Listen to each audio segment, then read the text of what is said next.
पहले भी कहे कि मुख्यमंत्री जी को कार्यक्रम के पहले भागलपुर, मुंगेर, लखीसराय, मनिहारी, बड़ाड़ी, कुर्सेला, बायसी, रुपौली, ये जो इलाका है जो कंप्लीट बाढ़ प्रभावित ही नहीं है, सब कुछ बर्बाद हो गया, कुछ भी नहीं बचा। और सालों भर एंट्री इरोजन का काम होता है, लूटते हैं नेता पदाधिकारी, और उसके बाद फ्लड फाइटिंग में सारा पैसा बर्बाद होता है। तो मुख्यमंत्री जी को चाहिए था कि पहले हर जगह जो बर्बादी हुई, दूसरी बार ये बाढ़ आया जिसमें बहुत बड़ी क्षति हुई। एक तो बाढ़ प्रभावित क्षेत्र घोषित करना चाहिए। जब बाढ़ 5 दिन पहले से आया, जब मैं लगातार हम बोल रहे थे, तो कम्युनिटी किचन चालू करना चाहिए था। किचन कल शुरू हुआ और वो भी औपचारिकता के लिए। जहाँ पर कम्युनिटी किचन चालू नहीं हुआ, जहाँ पर सूखा राशन जाना चाहिए था, आज तक सूखा राशन नहीं है। रुपौली में कोई कम्युनिटी किचन चालू नहीं हुआ। जिस पैसे पर जनता का अधिकार है वो पैसा दलाल, माफिया, अपराधी, पदाधिकारी, मंत्री संतरी खा जाते हैं, तो जनता को कहाँ तक पहुँचेगी। जहाँ पर 3500 एक पंचायत में प्रभावित है, वहाँ 400, 300, 200 पैकेट आप लेके जाते हैं, 50 पैकेट लेके जाते हैं, वो भी कम होता है, बंदर बांट हो जाता है।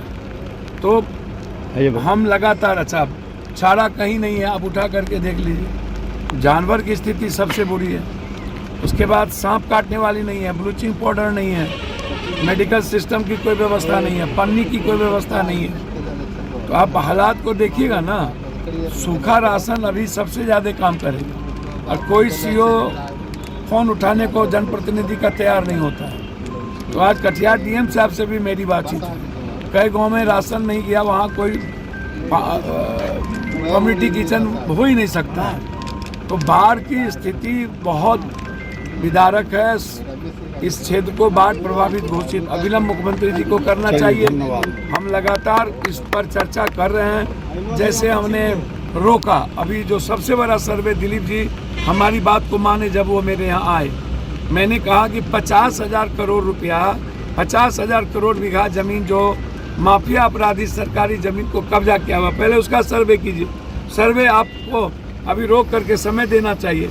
तो दिलीप जी को मैं बधाई देता हूँ कि उन्होंने बिहार की जनता की भावनाओं को समझा। हमारे पिताजी की अभी 25 तारीख को श्रद्धांजलि सभा है, 29 तारीख को, और 29 तारीख को प्रार्थना सभा में मैं लगातार कभी अररिया, कभी कटिहार, कभी पूर्णिया, लगातार, और भी बारिश के समय, जबकि तूफान था, सुबह नहीं जाने की स्थिति थी। हमारे लोगों ने मना कर दिया, 9 वाले ने मना कर दिया कि तूफान की स्थिति। हमने कहा मुझे जाना, हर परिस्थिति में जाना। कौन आ रहे हैं, कौन जा रहे हैं, हम अपनी जनता को कैसे छोड़ देंगे भगवान भरोसे, या इस मुख्यमंत्री के भरोसे, या सरकार के भरोसे। सरकार के भरोसे जनता को नहीं छोड़ी जा सकती है।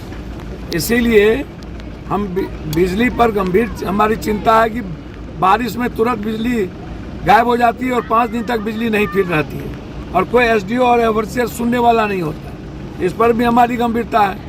तो हमने कहा कि पैकेटिंग करिए और 1-1 सप्ताह का खाना दीजिए, और इस इलाके को सबसे पहले आप पन्नी के साथ आप ब्लीचिंग और चारा की व्यवस्था करिए और बाढ़ प्रभावित क्षेत्र की घोषणा करिए।